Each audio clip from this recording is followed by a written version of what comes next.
I started with the Missouri Star pattern Dresden placemats. They're giving you a free download. It's linked in the caption along with these beautiful fabrics that I'm using. The front of our pattern says Dresden placemats, Missouri Star template. So I have a Dresden template, and then it says for 5-inch squares. So the first thing it tells me to do is to cut 2 Dresdens from each 5-inch square. So I've got my Dresdens cut. Then it says to cut 28 squares in half to make 56 5-inch by 2.5-inch rectangles. Got that. From the background fabric, cut 2 14.5-inch strips across the width and subcut a total of 4 14.5-inch squares. So here's our 14.5-inch squares. It says cut 40 squares into a total of 80 Dresden blades. I only cut 20 because I'm just making one placemat, but you'll need 20 for each placemat. So if you want 4 placemats, you'll need 80. If you want 6, you'll need 120. If you want 8, you'll need 160. Now I'm just using 20 because I'm only making one. For the strips, I only need 14, 7 on each side. So depending on how many placemats you're making will depend on how many strips you need. 2.5 inches wide, 5 inches long. I just need 14 for 7 and 7. Fold a Dresden blade in half lengthwise, right sides facing. So across the wide end of the folded blade, clip the corner and turn the blade right side out. Poke the corner out and press with seam in the center.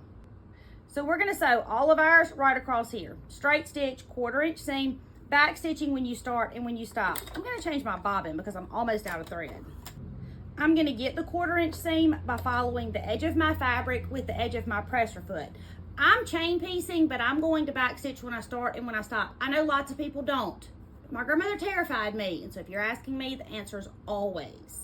Dresdens are one of the most beautiful designs you can do. They're not hard. They are time consuming because of all of the pieces, but you have quite the treasure when you're finished. I made the little ladies a Dresden plate quilt last year for their 3rd birthday, but they get a new quilt every year for their birthday. Their 1st birthday, they got the sweet little Sunbonnet Sue. Their 2nd birthday, they got a Noah's Ark. Their 3rd birthday, they got this beautiful Dresden plate. And their 4th birthday, this year, y'all watched me make their fairy tale quilt. And you can make this with any fabrics. Their Dresdens that I did for them, I did in super soft pinks and purples, and it's so sweet. Okay, we've sewn them, we've cut them apart. Now we're going to take our finger where the point is, push it out, and then just push out the tip with whatever you have, chopstick, handy dandy tool.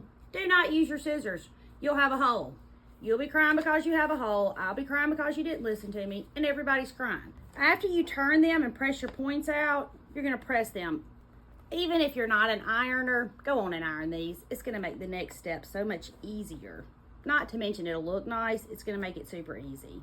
This is my ironing situation. Heat resistant pad, wool mat, a Lisso iron from Missouri Star Quilt Company, and it is precious. Precious, precious. It's the project iron, and it's the perfect size, the perfect weight, gets super hot. I love everything about it. Select 20 blades and sew them together along the long sides to form a Dresden plate. Backstitch at the outside edge.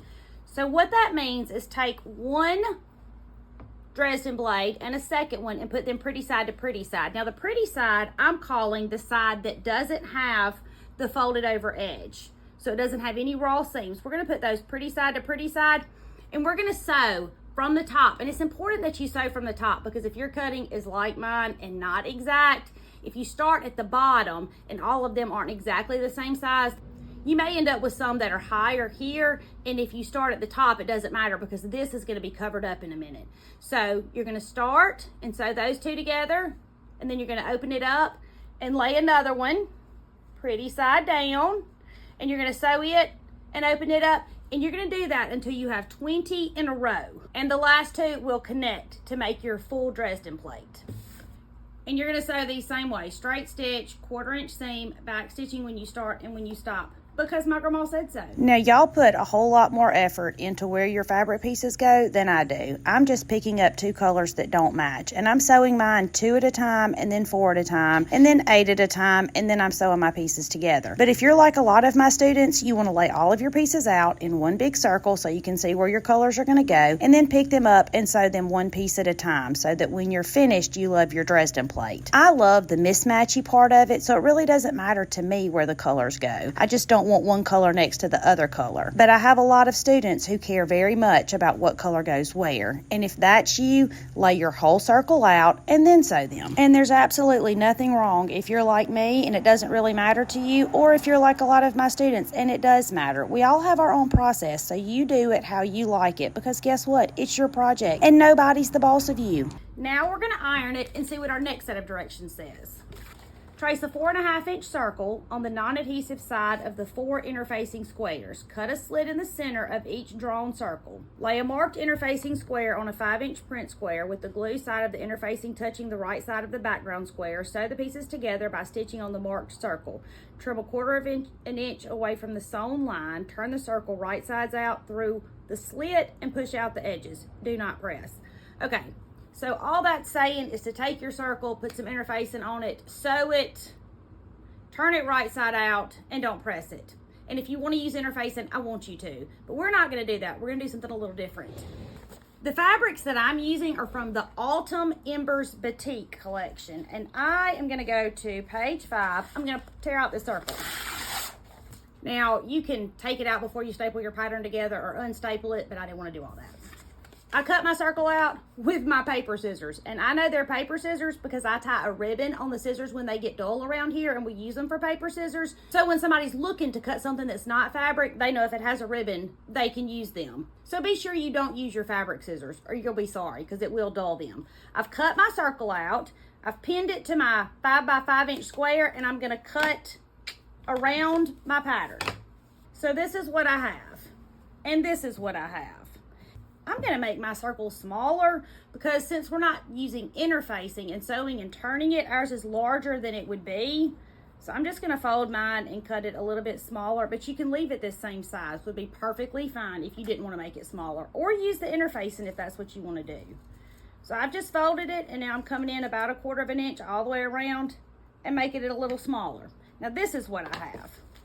Now it says to take my background square and fold it in half vertically and in half horizontally and press it. That's how I can find the center. So I folded it and folded it. Now do you see the center right there? It says use the creases as a guide. Lay your Dresden plate on it so you can center it.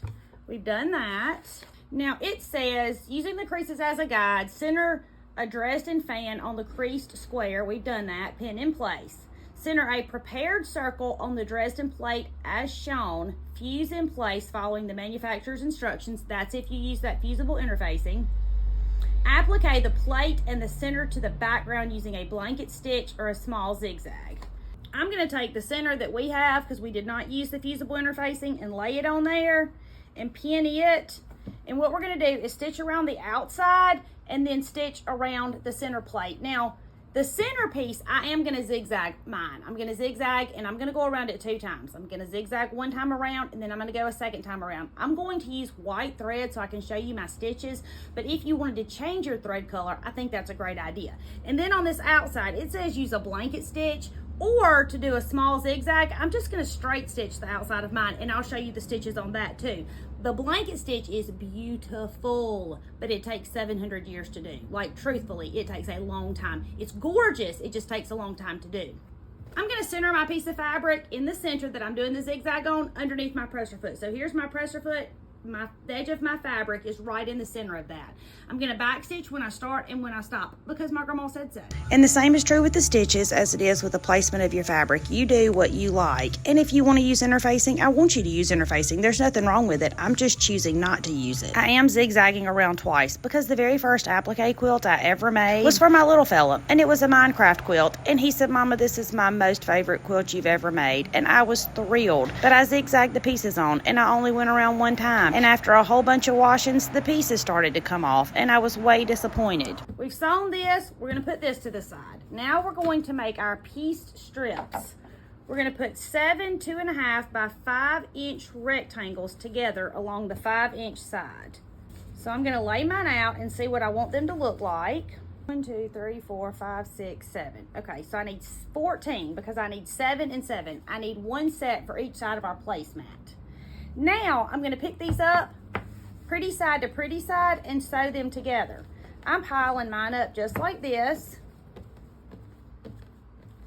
So the top rectangle is on the top, and then I'm going to put a clip on that rectangle. So when I sew it together, I know that's the top of it, and I'll just continue to add to the bottom. So I'm going to pick my first two up and lay them pretty side to pretty side. Line them up, and I'm going to sew right down this side. Straight stitch, 1/4-inch seam, back stitching when you start and when you stop. I'm not pinning mine or even clipping them, but if you want to, I want you to. You're going to sew this one, open it up, sew the next one and the next one and the next one. I'm making this placemat in fall colors because, well, it's fall. And you could do this placemat just like we talked about the table runner. You could do one side fall and the other side Christmas, and then you would get an entire 2 seasons out of them. We've sewn them, now we're ironing them. And I'm not ironing my seams open or even to one side. I just want my piece to be reasonably flat. We've sewn them, we've ironed them. It says arrange 2-piece strips in one block into one row as shown in diagram 7A. Sew the units together to form a row and press towards the block. All right, we're just gonna put these pretty side to pretty side and sew one on each side. Same as always, straight stitch, 1/4-inch seam, back stitching when you start and when you stop.